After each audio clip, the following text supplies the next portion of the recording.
Gospodin s vama. I s duhom tvojim. Čitanje Svetog Evanđelja po Luki. Slava tebi, Gospodine. U ono vrijeme pitalo je Ivana mnoštvo: što nam je dakle činiti? On im odgovaraše: tko ima 2 haljine, neka podijeli s onim koji nema. U koga ima hrane, neka učini isto tako. Dođoše krstiti se i carinici, pa ga upitahu: učitelju, što nam je činiti? Reče im: ne utjerujte više nego što vam je određeno. Pitahu ga i vojnici: a nama, što je nama činiti? I reče im: nikome ne činite nasilja, nikoga krivo ne prijavljujte i budite zadovoljni svojom plaćom. Narod bijaše u iščekivanju i svi se u srcu pitahu o Ivanu, nije li on možda Krist. Zato im Ivan svima reče: ja vas istina vodom krstim, ali dolazi jači od mene. Ja nisam dostojan odriješiti mu remenje na obući. On će vas krstiti Duhom Svetim i ognjem. U ruci mu vijača da pročisti gumno svoje i sabere žito u svoju žitnicu, a pljevu će spaliti ognjem neugasivim. I mnogim je drugim pobudama Ivan narodu navješćivao evanđelje. Riječ Gospodnja. Slava tebi, Kriste.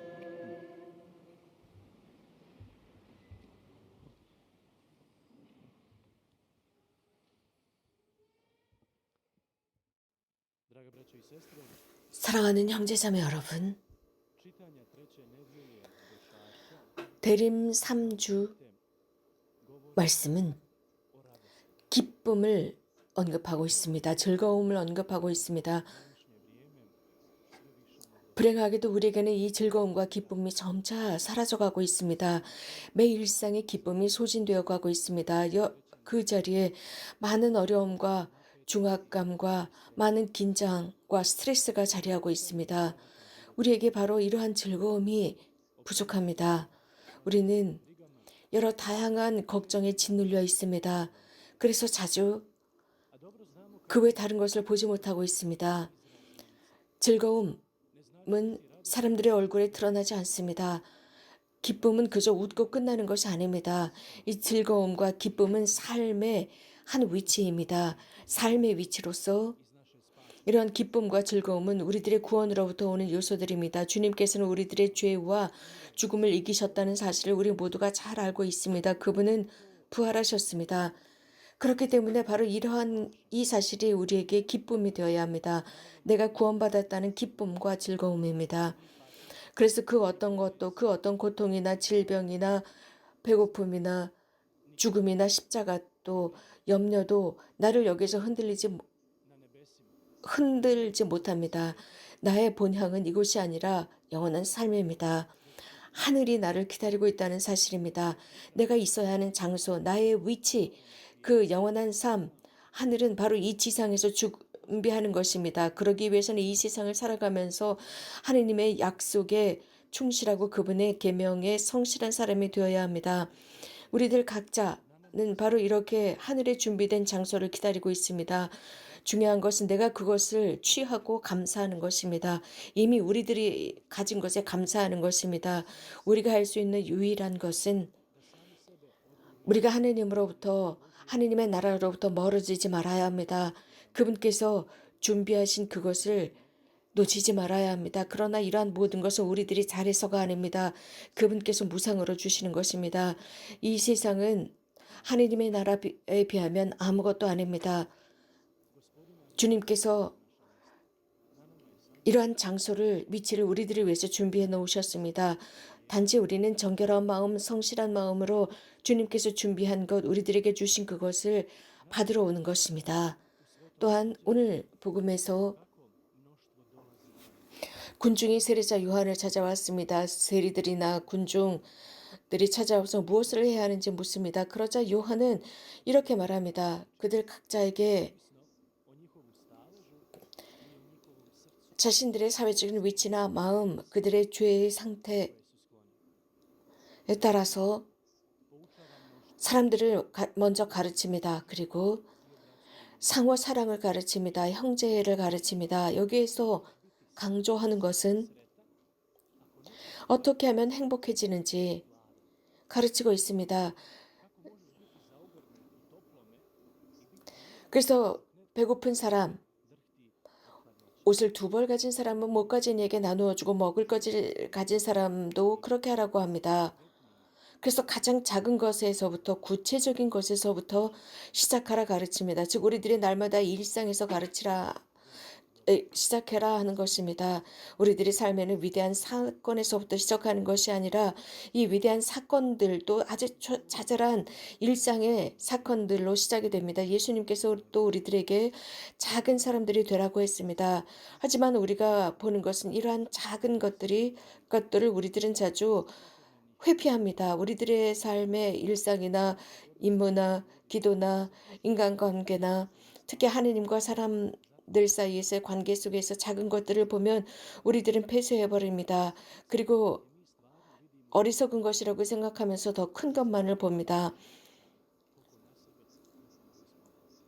그래서 주님을 생각하지 않고 우리 자신들 안으로 파고들어 버립니다. 그러다 보면 여기에는 또 세리들이 찾아옵니다. 그래서 세리들에게 요한은 정해진 것 이상을 요구하지 말라고 합니다.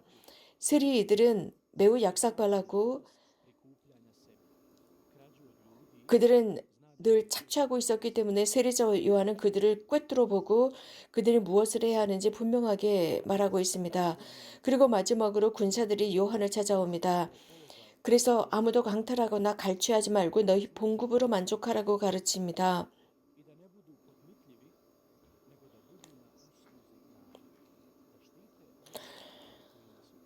그래서 사람들로부터 강탈과 갈취를 하지 말고 오히려 그들을 보호하라는 말씀을 세례자 요한은 하고 있습니다.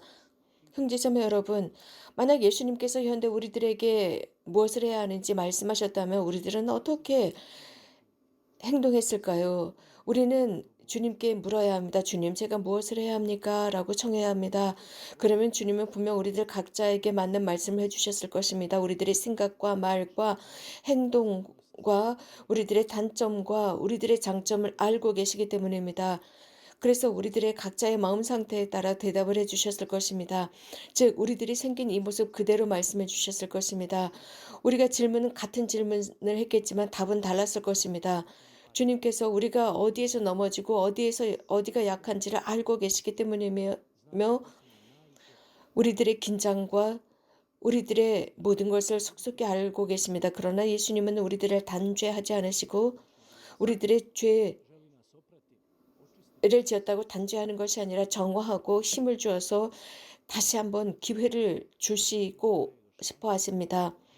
우리는 이 대림식이 우리에게 기회가 있다는 뜻입니다. 그래서 우리가 이 대림식이 마음을 다해 주님께 무엇을 해야 합니까?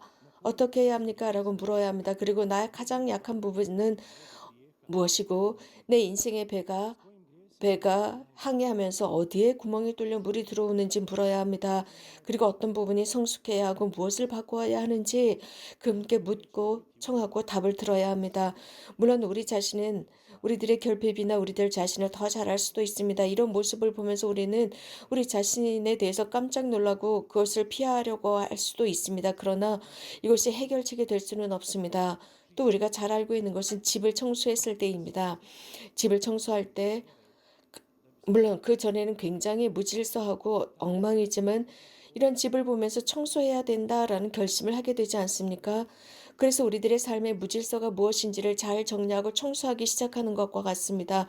그래서 주님께 우리들의 영혼을 정화해 주십사 청하는 것입니다. 그런데 우리가 우리들의 영혼을 수십 년 동안 이 영혼의 무질서를 정리하지 않는다면 지저분한 집과 같습니다. 이렇게 영혼의 정리와 질서를 정립했을 때 우리들의 마음은 깨끗해지고 주님을 기다릴 수 있습니다. 그러나 청소하기 전에 가장 먼저 우리들의 마음의 진단이 필요합니다. 즉 무엇을 어떻게 해야 합니까? 라고 묻는 것입니다. 그리고 그 안에 자라고 있었던 독초와 가시덤불을 끌어내는 것입니다. 그래서 그분에게 불필요하고 그분에게 막같지 않는 것들을 끌어내고 없애버리는 것입니다. 이 거룩한 미사를 통해서 주님께 청합시다. 주님께서 우리들의 마음을 지켜주시고 시간을 내서 우리들의 삶을 정리할 수 있는 힘을 주십사 청합시다. 아멘.